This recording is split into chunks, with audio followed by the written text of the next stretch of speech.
आयारो आगम में कहा गया है, अभिकंतम च खलु वयम संपेहाई। आदमी के जीवन में अनेक अवस्थाएं होती हैं।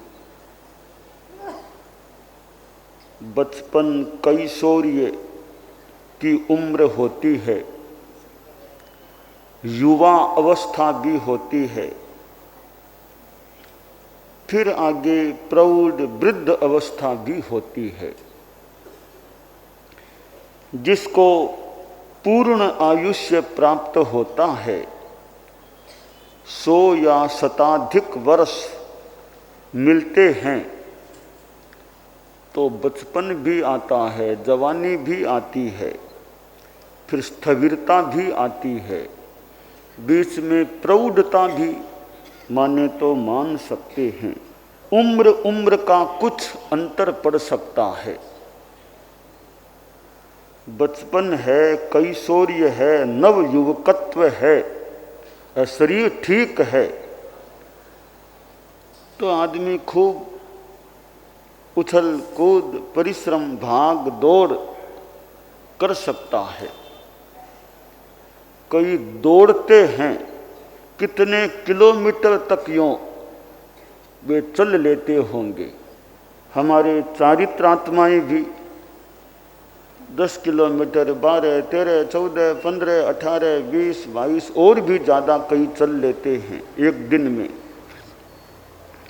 तो एक अवस्था में लंबा चलना हो सकता है, परिश्रम भी अच्छा हो सकता है, बोझ भार उठाना हो वह भी उठाया जा सकता है। परंतु जब अवस्था आगे बढ़ जाती है, 70, 75, 80, 85, बाद में बहुत लंबा चलना पैरों से कठिन भी हो सकता है। ज़्यादा परिश्रम करना, भागदौड़ करना भी कठिन हो सकता है, क्योंकि उम्र का अंतर है। कई बार उम्र आने पर भी आदमी काफ़ी स्वस्थ रहता है, काफ़ी सक्रिय भी रह सकता है। आगम के अनुसार 60 वर्ष आ गए तो फिर आदमी स्थिर हो गया। उम्र के हिसाब से 60 आ गए हैं तो स्थिर हो गया है। संयम पर्याय के हिसाब से 20 वर्ष साधु जीवन के हो गए तो पर्याय स्थिर हो गया। यूं श्रुत स्थिर भी होता है। तो 60 वर्ष वाला व्यक्ति आगम की भाषा के अनुसार स्थिर हो गया है। अब आगे की उम्र स्थिरता की उम्र होती है। एक जगह यह भी कहा गया है कि 70 वर्ष की समाप्ति के बाद बुढ़ापे का बचपन शुरू होता है। संभवतः गुरुदेव तुलसी ने एक बार फरमाया था कि 70 तक बुढ़ापा नहीं है, 70 के बाद बुढ़ापे का बचपन शुरू होता है। खैर, अलग अलग कोई मानक हो सकते हैं। 60 के बाद भी आदमी सक्रिय रह सकता है। 75 के बाद फिर सक्रियता रहे, इतने न भी रहे, जीवन में थोड़ा निवृत्ति का मोड़ आ जाए कि 75 वर्ष आ गए, अब थोड़ा संन्यास, कि भाई अब संस्थाओं के पदों पर रहना। 75 वर्ष आ गए, अब ठीक है, परामर्श दे दें, संरक्षक रूप में कोई बात बता दें। बाकी 75 आ गए, अब संस्थाओं के सक्रिय जो पद हैं, अध्यक्ष है, मंत्री है, इनसे अब जितना अब निवृत्ति लेकर के अपना धर्म ध्यान करें और कोई अच्छी सलाह देना हो तो दे दें, सलाह ले लो। अब यह परामर्शक बना दिया, यह ठीक इतना सक्रिय नहीं, संरक्षक बना दिया, यह भी कोई इतना सक्रियता वाला कोई स्थान नहीं है। पर अध्यक्ष है, महामंत्री, मंत्री, उपाध्यक्ष, ये थोड़े, अध्यक्ष मंत्री तो बहुत ज़्यादा सक्रियता वाले पद हो सकते हैं।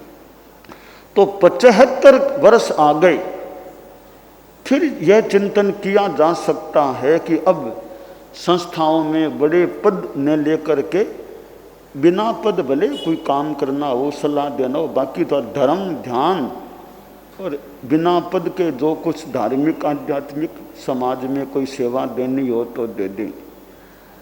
इससे क्या होता है कि 75 के बाद खुद को थोड़ा साधना का, धर्म ध्यान का अच्छा मौका मिले, या दूसरों को काम करने का मौका मिले। दूसरों को उम्र है काम करने की, वो काम संभालें। वो 75 पार वाले उनको गाइडेंस दे दें, मार्गदर्शन भले दे दें, बाकी अपना धर्म ध्यान बिना विशेष पद के कोई सेवा देनी हो तो वो मान लो धार्मिक आध्यात्मिक सेवा दी जा सकती है। आयारों में कहा गया है, अधिकंतम च खलु वयम संपेहाय। यह जरा अवस्था, वृद्धावस्था, आदमी देखता है अब मेरी अवस्था जरा की ओर जा रही है, मैं वार्धक्य के निकट जा रहा हूं। यह देख कर भी आदमी थोड़ा चिंताग्रस्त भी हो सकता है कि अब तो बुढ़ापा निकट आ गया है, बुढ़ापा आ रहा है। तो बुढ़ापा आ रहा है, इसको लेकर ज्यादा चिंताग्रस्त नहीं होना चाहिए। चिंतनग्रस्त भले चिंतन करे कि बुढ़ापे में जीवन कैसे जीना है, और बुढ़ापा आ रहा है तो विरक्ति की ओर भी आगे बढ़ूं, ममता मोह इनको कम करूं, निवृत्ति विरक्ति संयम की साधना धर्म ध्यान इसमें ज्यादा ध्यान दूं। वृद्धावस्था आती है और वह प्रभावी हो जाए, पीड़ित करना शुरू कर दे, तो शास्त्र में कहा गया है, जरा जाव न पी लेई, वाही जाव न बढ़ई, जा बिंदिया न हायंती, ताव धम्मम समायरे। जब तक बुढ़ापा पीड़ित न करे, जब तक व्याधि न बढ़े शरीर में और इंद्रियां क्षीण न हो जाएं, तब तक धर्म का समाचरण कर लेना चाहिए। तो यह शारीरिक क्षमता में 3 बाधाएं हैं। बुढ़ापा पीड़ित करने लग जाए तो बाधा है, शरीर में व्याधि बढ़ जाए, बीमारी लग जाए तो बाधा है सक्षमता में, और इंद्रियां क्षीण हो जाएं, शक्तिहीन हो जाए तो सक्षमता में बाधा है। तो ये बाधाएं जब तक न आए तब तक खूब धर्म का समाचरण कर लेना चाहिए। धार्मिक आध्यात्मिक सेवा जो देनी है वह देने का प्रयास कर लेना चाहिए। आयारों में जो कहा गया, अभिकंतम च खलु वयम संपेहाय, यह तीसरी अवस्था, प्रथम अवस्था, मध्यम अवस्था और पश्चिम अवस्था। हम मान लें 30 वर्षों तक की उम्र है, हम उसको प्रथम अवस्था मान लें। 30 के बाद 60 तक है, उसको मध्यम अवस्था मान लें। 60 के बाद की सारी उम्र है, 80, 90, 100 पार जितनी भी उम्र है, वह पश्चिम अवस्था है, पश्चिम वय है। 30 वर्षों तक प्रथम वय, 30 के बाद 60 तक मध्यम वय और 60 के बाद फिर पश्चिम वय। अब पश्चिम में थोड़ा अंतर भी 70-80 के बाद और ज़्यादा थोड़ी कठिनाई वाली या और ज़्यादा पश्चिम वय हो सकती है। पर 3 भाग जीवन के करें तो 30, 60 और 60 के बाद का जीवन काल। तो आदमी यह देखता है कि भी 60 आ गए हैं तो 2 भाग तो चले गए, अब तीसरे भाग में हैं। अब तीसरा भाग, उसमें फिर जरा का समय भी है। तो जरा यानी बुढ़ापा, वो भी कैसे जीना। सीनियर सिटीजन्स होते हैं, वरिष्ठ नागरिक, तो कैसे उनका जीवन अच्छा रह सके, शांति में रह सके। हमारे साधु समुदाय में भी और आप गृहस्थों में भी यह जो सीनियर सिटीजनशिप की जो उम्र है, यूँ कह दें 60 के बाद की एक बुढ़ापे की उम्र है, वो साधु साधियों की भी बहुत अच्छी बीते, आप गृहस्थों की भी आपकी भूमिका में धर्म ध्यान युक्त बीते।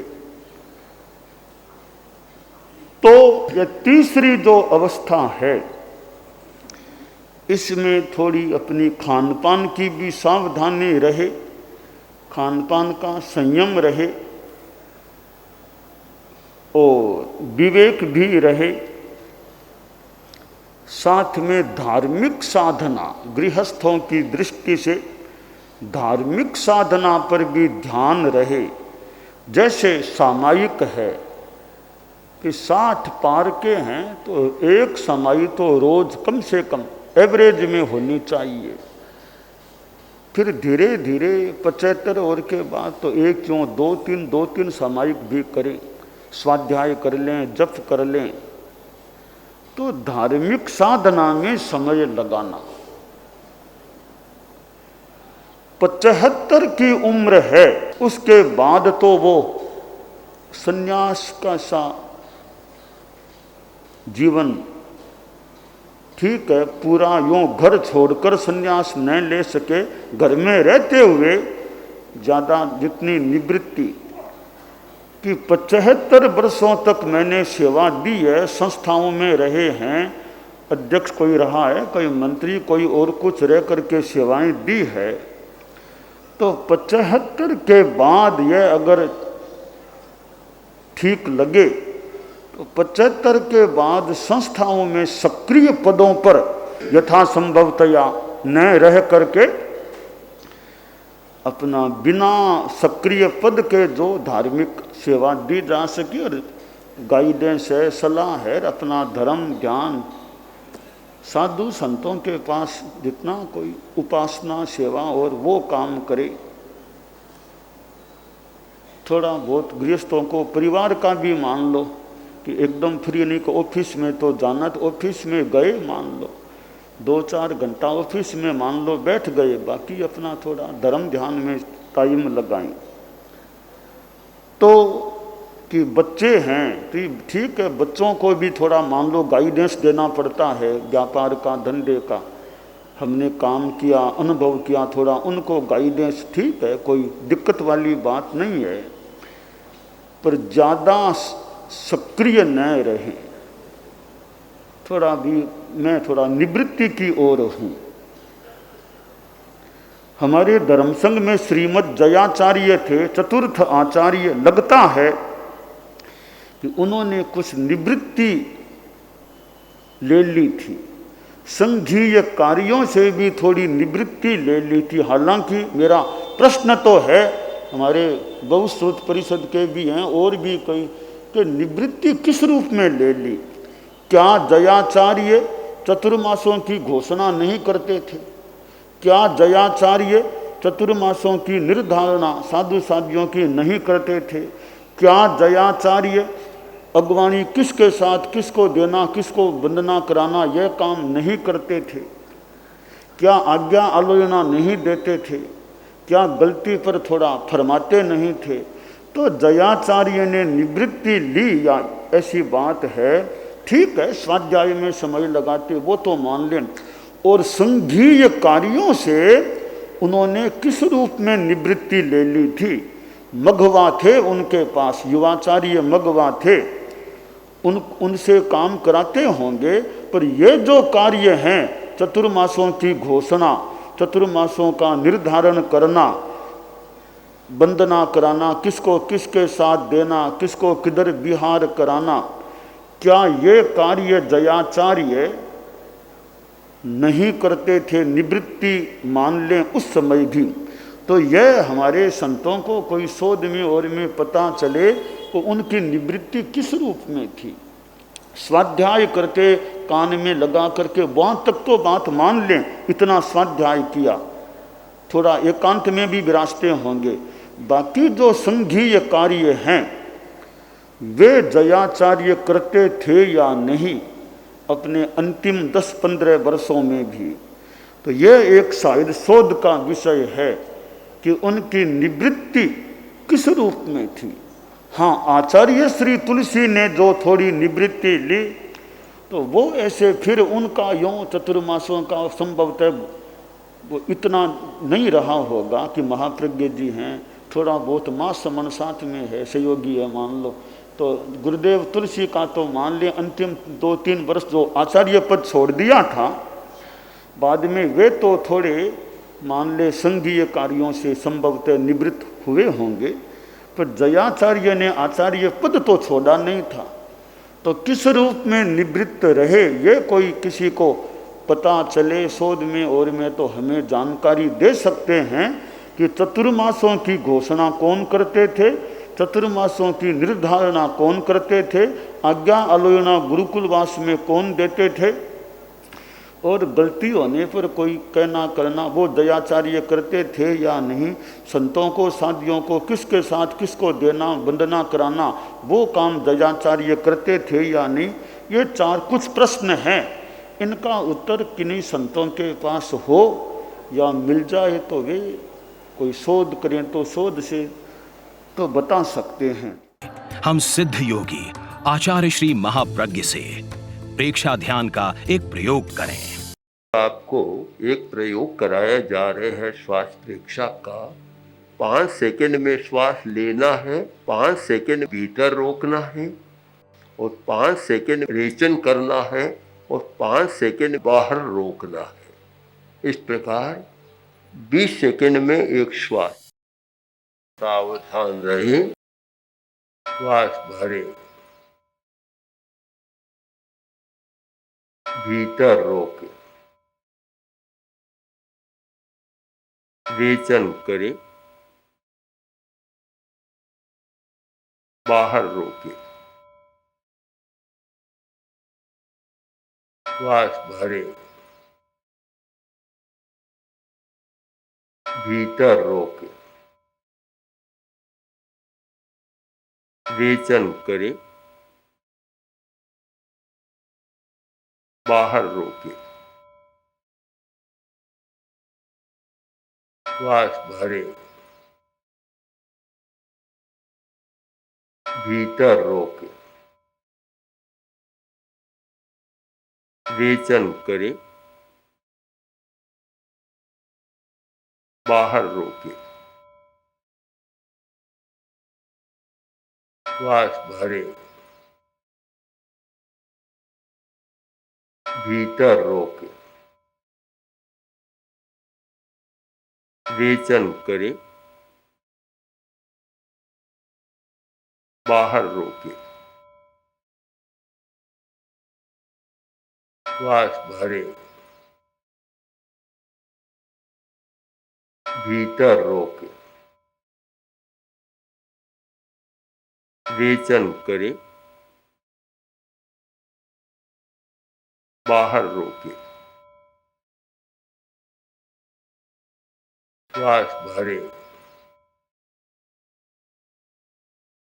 भीतर रोके, रेचन करें, बाहर रोके, श्वास भरे,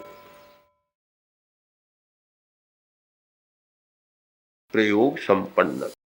तो ये ध्यान के बहुत छोटे प्रयोग कराए हैं और इनका स्वयं बार बार अभ्यास करें तो एक अच्छा अभ्यास हो सकता है। ओम आत्मा।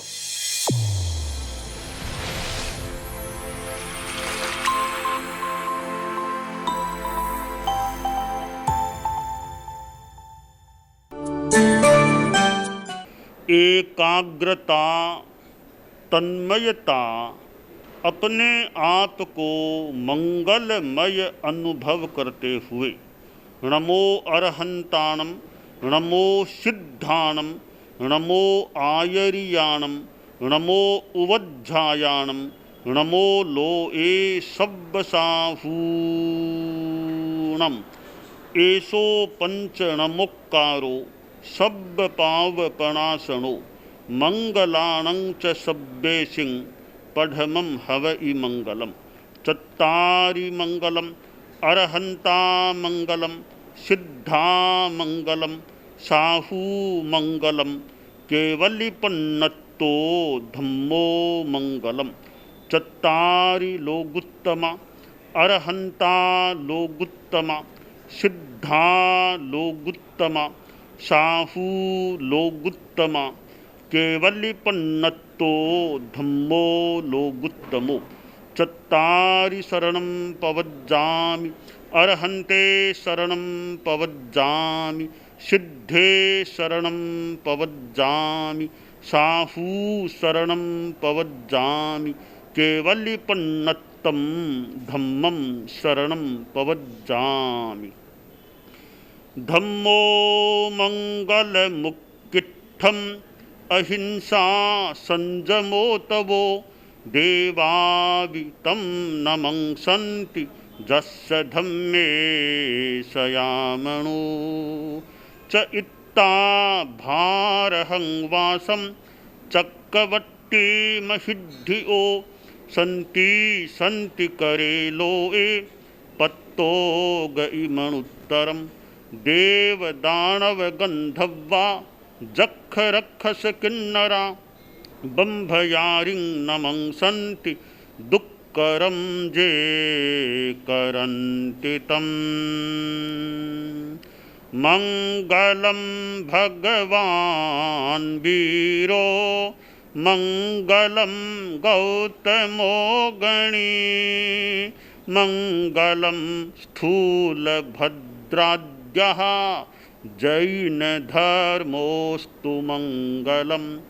मंगलं मतिमान् भिक्षुः, मंगलं भारमल्लकः, मंगलं रायचन्द्राद्या, मंगलं तुलसी गुरुः, महाप्रज्ञोऽस्तु मंगलम्। तेरा पंथोऽस्तु मंगलम्। विघ्नहरण मंगलकरण, स्वामी भिक्षुनो नाम, गुण ओळख समरण किया, सर अचिंत्या काम। विघ्नहरण मंगलकरण, स्वामी भिक्षुनो नाम, गुण ओळख समरण किया, सर अचिंत्या काम। विघ्नहरण मंगलकरण, स्वामी भिक्षुनो नाम, गुण ओळख समरण किया, सर अचिंत्या काम। सर अचिंत्या काम, सर अचिंत्या काम। एक दिवसीय त्याग आज के लिए धारणानुसार त्याग है।